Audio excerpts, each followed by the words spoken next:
Nous tous, on est entrés en 2025. On a dit nouvelle année, nouvelle moto. Nouvelle année, on va tout changer. On va changer, oui. Le Seigneur t'a gardé pendant 12 mois. Le Seigneur t'a épargné devant des combats spirituels différents. Le Seigneur t'a protégé devant des accidents. L'Éternel t'a guéri. Tes enfants étaient malades durant toute une année, mais l'Éternel a agi. L'Éternel t'a nourri toute une année. Et il te fait grâce encore. Mais tu arrives en 2025. Tu es toujours la même personne. Toujours la même personne. Est-ce que tu connais ce que Dieu fait pour toi? Bien-aimé dans le Seigneur. Prenons juste le 1er janvier. Jusqu'aujourd'hui, c'est le 25. Ici, c'est le 26. Si on peut compter le nombre de cadavres par accident. Si on peut compter le nombre de cadavres par maladie. Si on peut compter encore les cadavres. Donc, des morts qui sont survenus, pas de maladie, pas des accidents. Mais toi et moi, toujours des mêmes motos qui font des accidents là. Toi et moi, nous y montons. Nous arrivons et puis nous rentrons à la maison. Toi et moi, nous souffrons toujours des mêmes maladies là. Mais nous prenons uniquement des simples médicaments et Dieu intervient. Mais toi et moi, nous mangeons ce que nous mangeons là, mais Dieu nous renouvelle toujours. Mais malgré tout ça, qu'est-ce que nous faisons pour Dieu? Église, alléluia. Église, alléluia. Amen. Église, alléluia. Amen. Qu'est-ce que nous faisons pour Dieu?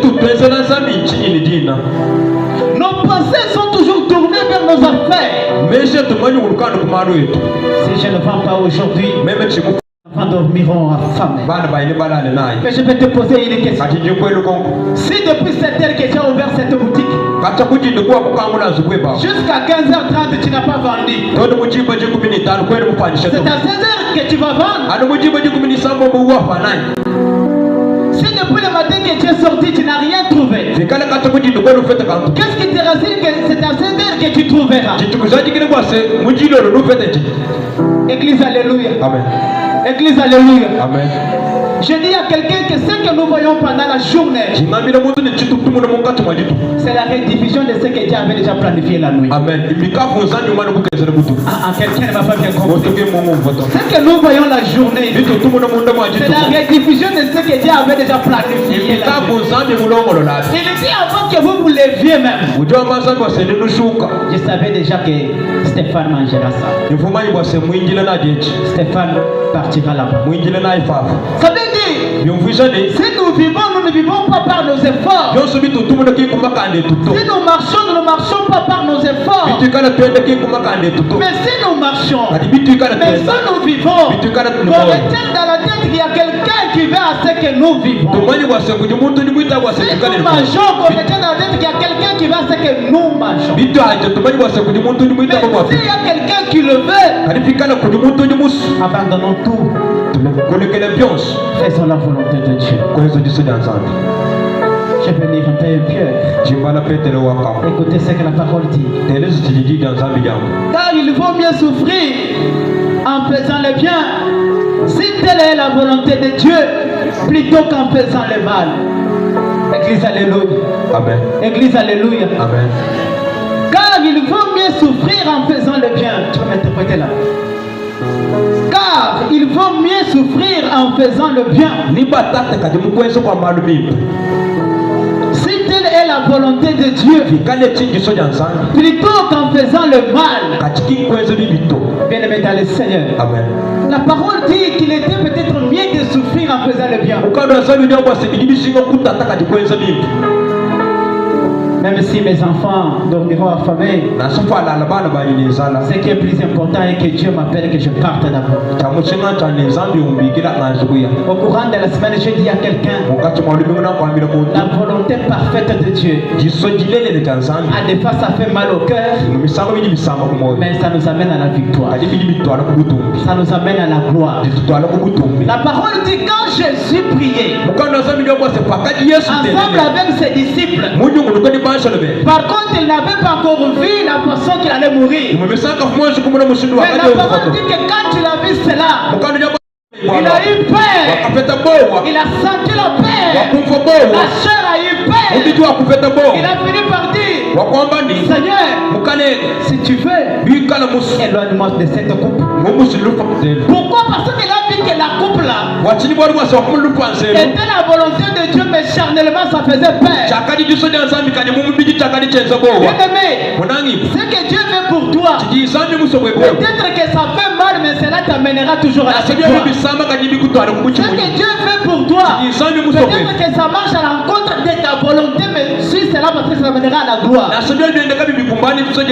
parole dit que Jésus a vu cela. A eu peur. Dans la chair, il a dit, Seigneur, je te prie, Seigneur, éloigne-moi de cette coupe. Mais il revient en esprit. Il dit non. Toutefois, non pas ma volonté, mais que ta volonté s'accomplisse.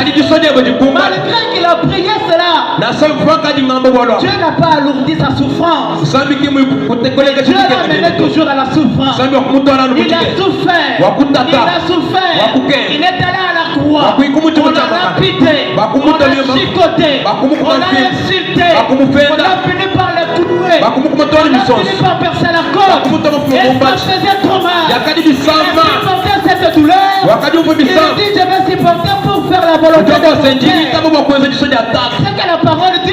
Il est bien de souffrir, mais pourtant de faire la volonté de Dieu. La parole dit, parce qu'il a fait la volonté de son Père, et son Père l'a souverainement élevé. Son Père l'a souverainement élevé. Son Père l'a donné un nom au-dessus de tous les noms.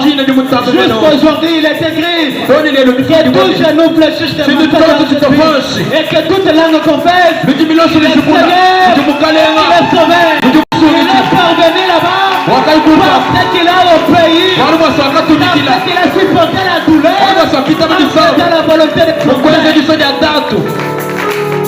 Ce que Dieu fait pour toi, ça te fait mal, mais tu crains.